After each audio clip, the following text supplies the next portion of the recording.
Hello, welcome for this live session.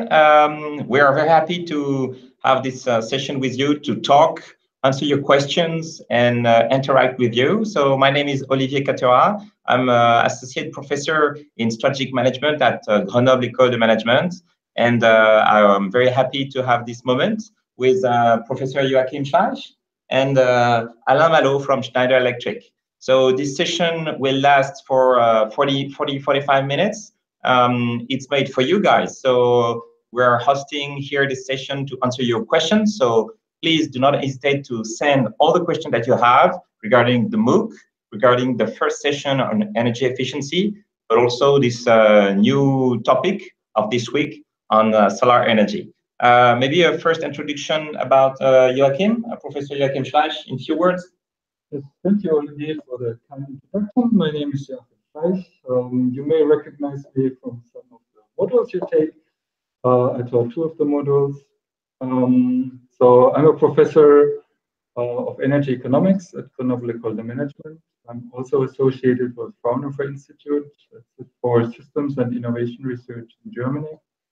So I have a German-French background, which makes it very interesting given what's happening these days in the energy market, the energy transition, which was pushed by Germany, and Germany, France taking on particular angles. So maybe you've got some questions on that part as well. Within this live session, we're also doing, since we're talking about France and Germany, an energy barometer, which is an expert survey on certain topics. The last topic was on e-mobility, where we're asking about changes to e-mobility and also what that would mean for certain players in the market and potential challenges for the distribution grid. And we're currently looking to update our database on experts. So if you feel like you're an expert of the French energy market and would like to be considered to become an expert, we will set a link on the page of the FutureLearn platform. Of the platform, of FutureLearn platform, and you may then be asked to fill in a very brief questionnaire, and we'll get back to you. And we hope to have many of you consider themselves to be an expert in the French energy market, especially after you finish this course on energy here with Grenoble École de Management. Thank you, Joachim. We are here also with Alain Malo. Alain, could you introduce yourself for this session? Sure. Good afternoon to you all. My name is Alain Malo. I belong to Schneider Energy. I am part of the EU Energy in the strategy of utility groups. So I'm monitoring the energy transition from the above the meter side, even though I have a vision that extends to the downstream as well. I have a second hat, which is visiting professor in Grenoble École de Management, master's degree in energy, which has kept me busy over the last years. And we're very happy to have you on the master. Thank you. Thank you. We have a first question, so do not hesitate to ask all the questions, and we'll try to answer to the question on the flow. How should community energy groups in the UK create new projects in a time of low subsidies, feed-in tariffs? So how should community energy groups in the UK could create new projects? So the question is linked to investments and also collective investments in production, in new generation. And changes in support schemes, yep. Which is the core of the question as far as I can see here. So we've seen UK very active in community energy, sponsored by local or regional authorities. And for some reason, government has changed the rules of the game, if I understand well. And the question is around I guess, the future-proofness of the support schemes that allow an investment which is risk-free for the community. Yeah, it rings my bell also regarding cooperatives. It's a massive movement in Europe, particularly in Germany and also in France. We studied here at the business school the NRCOP case studies, a French cooperative who launched the business of supplying energy, green energy to consumers. And they have set up local businesses, NRCOP in Rhône-Alpes region, in Champagne-Ardenne, in Brittany, and so on. And they are a member of the RESCOP network. It's a European network of energy cooperatives. So I invite the participant to have a look at RESCOP, REESCOOP.eu. It's a platform for cooperative who are interested about the collaborative community energy groups. And since the market is deregulated and open, I think there might be some opportunities for this kind of community. After the question will be, do they want to go to self-production, self-consumption, and development of off-grid generation and consumption, which is a different issue. But I think RESCOP should be a good platform to go further. You have something to add? I'm not a specialist on what's going on in the UK, so yeah, it's still a particular market. Talk a bit about Germany, but that's not. Maybe I can benchmark UK, France, and Germany on that point, because community rings a bell in terms of what is called community self-consumption, or autoconsommation collective in French, which is picking up quite fast in many places. And such schemes are pretty well established in Germany. We've got also the Mieterstrom thing, which is coming, which is allowing sharing of energy across dwellers in a condominium, in a multi-dwelling residence.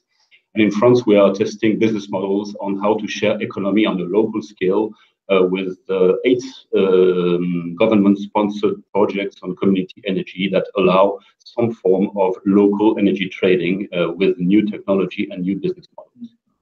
We have a second question quite linked to this issue.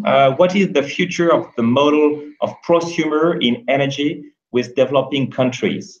So the prosumer, as we have explained it, is a consumer that is also capable to generate, to invest and produce his own energy. So it's a new mindset, a new framework in the landscape of the energy sector. And we can see it where some customers have the power to invest and the technology available, but also for developed country. But it's also the case for developing countries, where we see also communities who are gathering people and investors to launch prosumers. But regarding the prosumer in emerging market, you have an experience to share, or maybe links with some businesses you have seen with Schneider? Well, I don't have a specific viewpoint on that. What I can see on the media is that the barriers to self-consumption are pretty high in many geographies because of lack of net metering schemes or lack of grid connection rights by the utilities. So there are all sorts of barriers existing both on a technical or economical standpoint. And since then, in a big emerging economies where solar is justified, we're talking here about India, Brazil, and the likes, consumers are calling to also embrace solar generation of their own, but they have been facing lots of hurdles to try and do this based on their own skills, and also relying on local contractors, which was a big barrier. What I've seen in Brazil is some states now have gone in mainstream in that. They have managed on a local level with local authorities to try and remove those barriers. And it seems that in certain places, in the sunny places of Brazil, this is happening, which is good news. So it seems that even though the initial situation tends to be quite complicated, what we have experienced when we started solar in Germany 20 years ago, it seems those barriers tend to can be removed, provided the local authorities as well as financial community as well as utilities play a fair game. Yeah, so the barriers are technological, but they are going down. It's still regulation or regulation of local authorities. But I think also the trend is there. Because of reduction of costs and the need to have greener energy, and also the awareness of local communities to have greener energy, we'll see a growing trends of prosumers who would like to have their own generation. After that, after saying that, there are still some strong assets who are here. So the business model, when you have an existing network to allow and to make happen investment on local production is a challenge for utilities. So I think the growth might be more relevant where you need additional activity, additional capacities, where there's a need for massive investment. And here, the emergence of prosumer could be a way to accelerate. And after this prosumer could be also linked to existing grid or developing grid in the same time. Yeah. The question was about prosumers, but it was also about prosumers in developing countries. So maybe to add on this, in developing countries, you may see the problem that consumers are not connected to the grid. Yeah. So then the issue becomes they're not necessarily producing or prosumers in the sense of selling back the extra electricity into the grid and other consumers, but rather to self-consume. Maybe not at the same time when the sun is shining. We're talking in particular about autonomous systems related to photovoltaics, and typically that should be coupled with battery systems, storage systems. So to the extent that the costs come down for these batteries in particular, and the costs for the solar panels have come down dramatically over the last 4, 5, 6 years, I think this is very promising. In particular for developing countries, assuming that somehow the high upfront costs can be financed. I think that is the major challenge, and also for business models to be developed which manage to provide a financing of these kind of costs and spread out the payments over a couple of years. But I think there are some big players interested in these markets.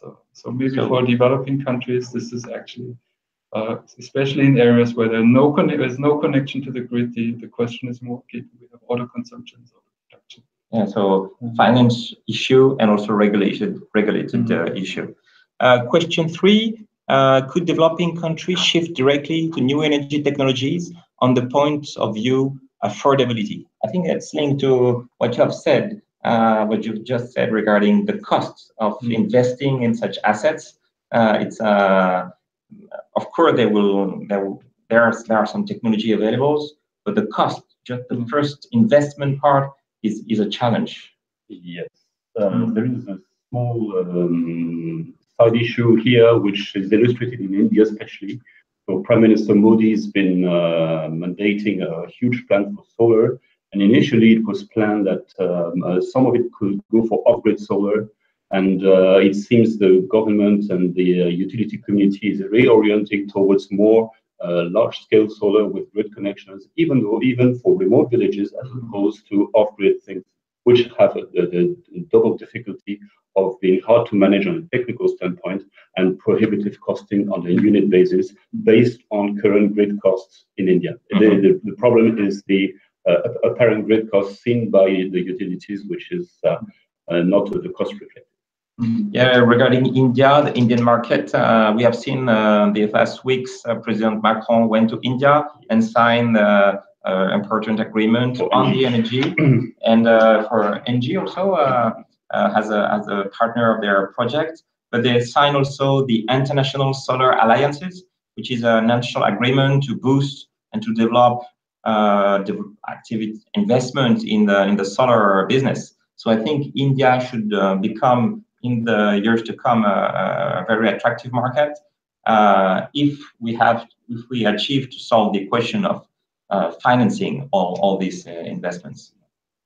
We have a question here. If we push the ideas of cooperative further, should small geographies not aim to create their own microgrids completed with small heat electric generators? So the question is linked to the creation of microgrids, and so I repeat it, should small geographies not aim to create their own microgrid completed with small heat electric generators? So I imagine the question is about the mix, the energy mix of these cooperatives, if they want to invest. Of course, there might not be just solar. There might be a global need for energy, not just electricity, but also alternative energy sources. So it could be maybe heat, but I think it's a different issue. But if we just focus on microgrid, of course, there might be different electricity sources that might be linked to this microgrid. In Germany, is there already a microgrid at your knowledge or existing? And we'll see maybe after the transposition of the German case to developing country, there are some similarities. Yeah, I think the situation is different in Germany than in developing countries.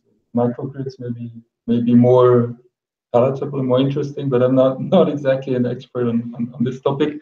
It's just one thing I would like to add here. Decentralized energy generation or microgrids per se are not. I don't think it should be seen as an objective per se, because I mean, there's one advantage of having a large grid and many connections. It's much safer. If you have problems in the grid, it's much safer to have many connections, and that often tends to be. I think that tends to be forgotten in the public discussion as well. You know? There's a technical reliability of networks. Exactly. Yeah. And there's a stability, a built-in stability that is really an advantage of having larger fields. So that's what the engineers tell me, and I'm an economist, so I'm just repeating. Yes, I was surprised to see you reacting as an engineer, as an economist in that sense. Just to complement in another geography which I have reviewed recently, you may have heard about the situation in Australia, where lots of people are re-questioning the centralized model and have a weak electricity backbone because of the low density in Australia.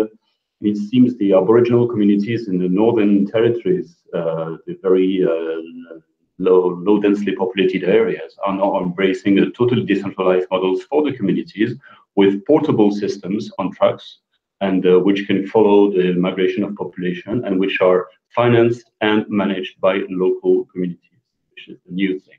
And they have trained people on those new technologies. They have leapfrog directly to solar, and it's solar heat, for hot water, solar and solar PV. It's both. So it answers the question of the dual fuel between electricity and heat. And this is just possible because Australia is blessed with solar. Of course, it's one of the most the sunniest countries in the world. We won't compare Germany and Australia. Bavaria is to some extent sunny, but not as. We have a question here. If developing country might be able to skip the transition period and pass directly to the development of smart grids, that might require a lot of funding. Which entities, institutions would be interested in financing the transition? So if the question was regarding the cash, the need for funding, when there's this kind of project of energy transition or massive development of renewables, do you have in mind funding institutions that are helping projects, even in energy efficiency? For example, before green production, there's energy efficiency first. When you launch a project on energy efficiency, is there some public funding or international public funding? Well, one funding or a funding institution could be the Clean Development Fund. That has been established in the wake of the climate negotiations, where basically industrialized countries provide the funding. Clean Development. It's the Clean Development Fund. Yeah. That's one issue, but there are other international funding bodies which EFC, can help. the World Bank, sometimes. The World Bank related, or the European Bank of Reconstruction, funding partners. But it's linked to major projects. It cannot be called by communities. As far as I know, it's our major projects. They also go through the governments, through the national governments. Yeah. So it's funding to states, not to companies. No, I think it is for individual projects, but it typically goes through national selection or supervision. You need a national partner, national authority to get involved. If you want to draw on international funding sources. Yep. Does company like Schneider Electric, do you finance some projects on your own or your technology provider?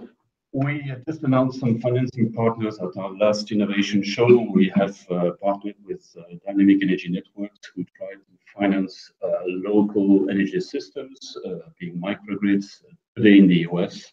But we're eyeing some developments in new geographies, being the developing countries as well. So this is a new thing where, along with technology, we intend to provide the financing. I know that Schneider Electric has a foundation that also finance local base bottom of the pyramid projects to get access to energy. Correct. Yes. Yeah, it was. I remember at the Innovation Summit last week in Paris. Well. Yes. There was also the Vilaya project. Have you heard about that? Yes. Yeah. It was like a portable, transportable systems that can generate solar energy off grid and rapidly. And at all scales, big, cool, nano, you name it. So. And it could be financed on health or humanitarian issue. Solar. Theme of solar thermal in week 2 of the course is weak. Will there added any more topics related to solar thermal and thermal energy storage in the course? So yes, the decision was to focus the solar topic mainly on solar PV because it's the growing trend actually. But you're right, the focus on thermal solar is not strong enough maybe. What is your vision about the growth or the situation of thermal solar? Well, just to add on what you mentioned, I think sometimes the attention that is being drawn on certain topics is inversely related to its relevance. There is a lot of focus on electricity also when you talk about the energy transition. But energy transition is more than just looking at the electricity sector. In France, it may make sense, also given the relatively high share, I think 30%, of residential heat that's provided by electricity. Yes, but that's very different in most other countries, including the country where I come from, Germany. And everybody talks about the energy transition, but kind of focusing on the electricity sector in particular for the photovoltaics. But in fact, the real challenge, I think, is the building sector. Meeting the targets, the ambitious targets. So in that sense, talking about solar thermal is a very relevant topic, and especially for the existing building stock. For new building stocks, there are regulations, net zero energy houses that have to be, any new building after 2022, I think, has to meet certain standards or actually not use more energy. That's or CO2. That's being neutral, I guess, in the CO2 emissions. But the real challenge, I think, is the existing building stock.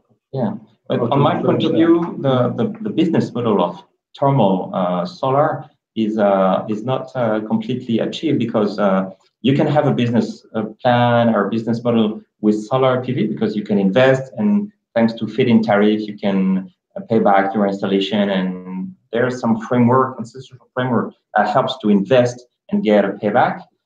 For thermal, the return on investment is sometimes very long. The investment cost is still, even if it's going down, it's still consequent.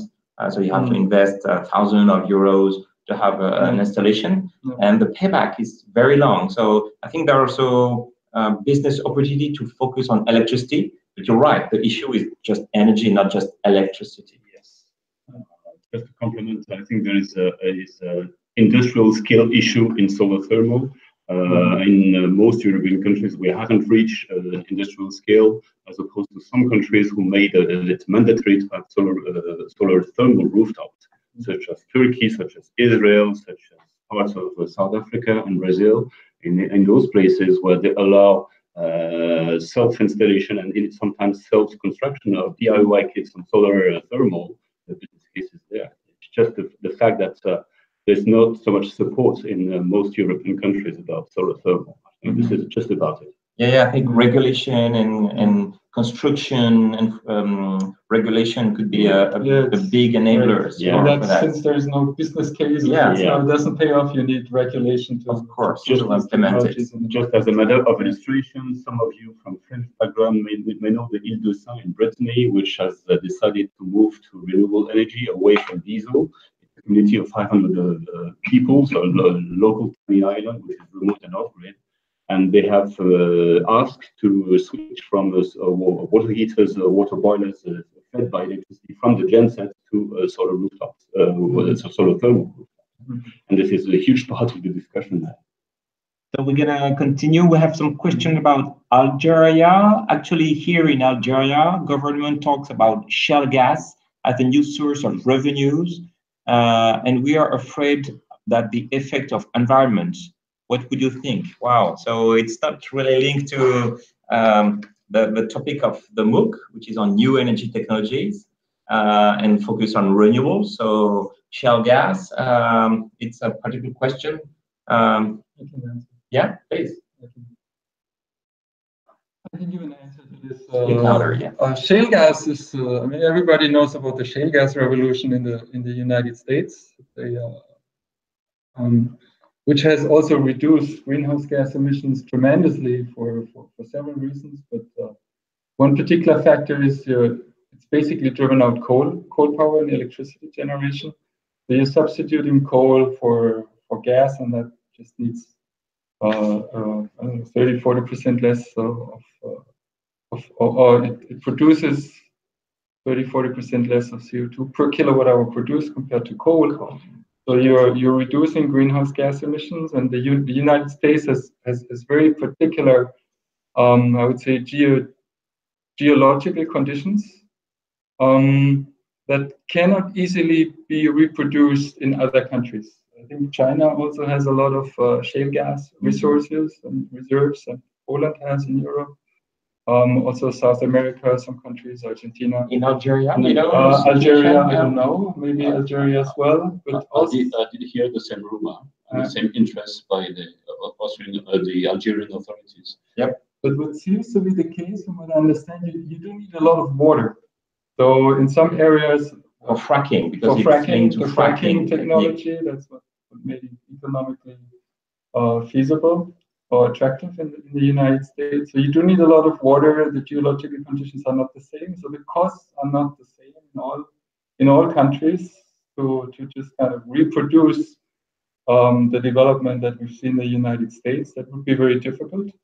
And as a matter of fact, we've done a study which just came out in a journal called Climate Policy. So thanks for asking that question. And we actually looked at it. I mean, what would it mean? We conducted a hypothetical scenario and said, okay, let's assume we can reproduce what happened in the United States, given the data we had available, resource availability and costs. And what we found is overall, it would not help reaching ambitious climate targets, because greenhouse gas emissions would increase in many countries. They would increase globally, of course, not in all countries. You have additional effects. On the one hand, shale gas will substitute for coal, I mentioned. But on the other side, it will also slow down the development of renewables. Because investment will go shale gas instead of renewables. That's exactly. So that's and we looked until 2050, so for the next couple of decades. And also, what will happen is the price will go down. So it means production increases. Yeah. So there's a rebound effect, price effect. Price effect. Price elasticity. So taking all of this together, it actually, what we found is global greenhouse gas emissions are increasing actually, rather than decreasing, because the effects, the price effect plus the effects of pushing back or slowing down the development of renewables is stronger than the effect from substituting for coal. Of course, we didn't look at the particular situation in Algeria, so there may be some differences across countries. So the picture I was drawing was one that's more on a global scale rather than being applicable for any particular country. Okay, that's what we found. Yeah, thank you. Others may find other things. Yeah, on my personal point of view, I think also if we want to move to fight against climate change, we should let all fossil fuels inside the Earth and not trying to experiment even new sources. So I agree on the effect of investments. I prefer to shift the investment on clean energy and clean technologies. What the Americans call keep it in the ground. Yeah, keep it in the ground. Thanks. Is it safe to assume that at some point of time, traditional energy suppliers and governments who often own controlling stakes in their suppliers might oppose further in-house energy generation? So that's a dilemma, an internal dilemma regarding states and their utilities. Is there a tension between the states who are judge and parties, maybe in this kind of investment? That's how I understand the question regarding the position of energy suppliers and state-owned companies. You work with utilities. You identify a different mindset or different behavior between private energy utilities and state-owned utilities. You have noticed the divide is not between government and private, is being a major incumbent and small alternatives, or a mix of highly competitive environment with no utility that has a majority of the shares in the country. Yep. And we have the situation in Europe with a few countries where we have large incumbents. France is one, but it's not the only one. But in many new economies, we've got a traditional vertically integrated utility that opposes totally the move towards something which opens the doors to new players. And this is the major difficulty here, which is about regulation, policy, and which is a major hurdle. In both cases, it takes time, it takes political leadership to overcome those kind of things. And in Europe, we had the European directive, the third energy package, which was 2009. So we are 9 years behind now, and we still feel that the market operation is far from perfect. We've seen some market flows in some countries. So yes, it takes time, but it's a long journey. What I would say is I can see countries like India, once again, where government is trying to look into deregulation and letting private stakeholders operate the grid efficiently and allow third-party access to the grid with a new kind of generating companies, which is in the mindset of what we have seen in Europe in the past. And this is a new conversation supported by the US, by Germany, and recently by UK as well. And our President Macron was there, but for solar, not on the global topic. You want to add something? Yeah, I think that There are some 5 minutes, so okay. We're gonna accelerate a little bit. I mean, there are some the different dimensions where governments could come into play. One of which Alain mentioned. The others is it's even more direct. Let's take the example of Vattenfall in Sweden. Vattenfall had a subsidiary in Germany, and basically the Swedish government owns large shares of the entire company. Vattenfall basically told its subsidiary in Germany to get out of coal. Yeah, so some of these impacts are very direct. Wow. Because it's a Swedish company which has a subsidiary in Germany, they have a political impact locally. Interesting. What do you think are the most promising avenues for electricity storage? We heard about Tesla batteries, storage under hydrogen form, cement trains, hydro in mine shafts, or super condensers. So there will be a topic on energy storage on the week 6 linked to smart grids. So I invite maybe to stay tuned and to connect with Marion Perrin, who is the expert we get on the Mooc, and she will have a focus on the storage question, because it's also linked to networks and integration of renewables. Otherwise, if you want to add something particular, okay. In France, biomethane is arriving in the markets thanks to government subsidies. Do you think this technology could be in the future competitive? Oh, that's still a very good question, but that will be the next live session. We'll have experts from Air Liquide for the next live session, and there are experts on biomethane. Just one word. Yeah. The good news is probably yes. Yeah, the technology is there, and yeah, and the cost curve is going in the right direction. Yeah. There's still a question about methanization, but there's one with the Green Climate Fund. I've heard that the Green Climate Fund has been underused. Have you a few words about this Green Climate Fund? I've heard about it, but I don't have particular point about it. No, nothing I could say. Yeah, no. I know that there was this initiative also with the One Planet Summit in December last year. It was the anniversary of the COP21, and one of the challenge is gathering funds and state funds to sustain investment. Yes, so, I mean, that's certainly they're lacking behind, and also with the US pulling out, that doesn't help. I mean, they've paid their first tranche, but it's not sure where they will pay. Well, I think it's sure they will not pay the next tranche, given the decision of the US administration to pull out the Paris Accord. But I haven't heard of it being underused in the sense of there not being demand. So I don't. That's nothing. I cannot say anything.